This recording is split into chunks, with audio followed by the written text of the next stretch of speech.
Il croula. Dieu changea la chaîne de l'Europe.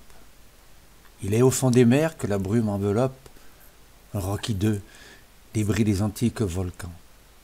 Le destin prit des clous, un marteau des carcans, saisit pâle et vivant ce voleur du tonnerre, et joyeux s'en alla sur le pic centenaire le clouer, excitant par son rire moqueur le vautour Angleterre, à lui ronger le cœur.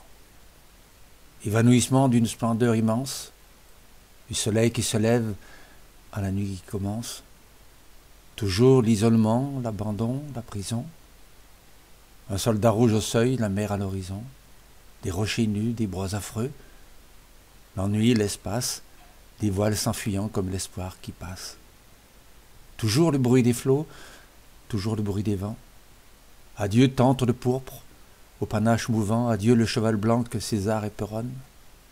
Plus de tambours battants au chant, plus de couronne, plus de rois prosternés dans l'ombre avec terreur, plus de manteaux traînant sur eux, plus d'empereurs. Napoléon était retombé Bonaparte. Comme un Romain blessé par la flèche du Parthe, saignant, morne, il songeait à Moscou qui brûla. Un caporal anglais lui disait « Halte là !» Son fils aux mains des rois, sa femme au bras de l'autre, plus vil que le pourceau qui dans l'égout se vautre, son Sénat qu'il avait adoré l'insultait.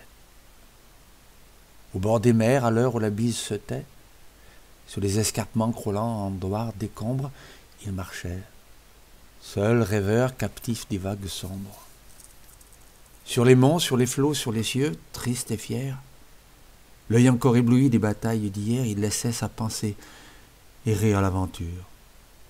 Grandeur, gloire, ô néant, calme de la nature. Les aigles qui passaient ne le connaissaient pas.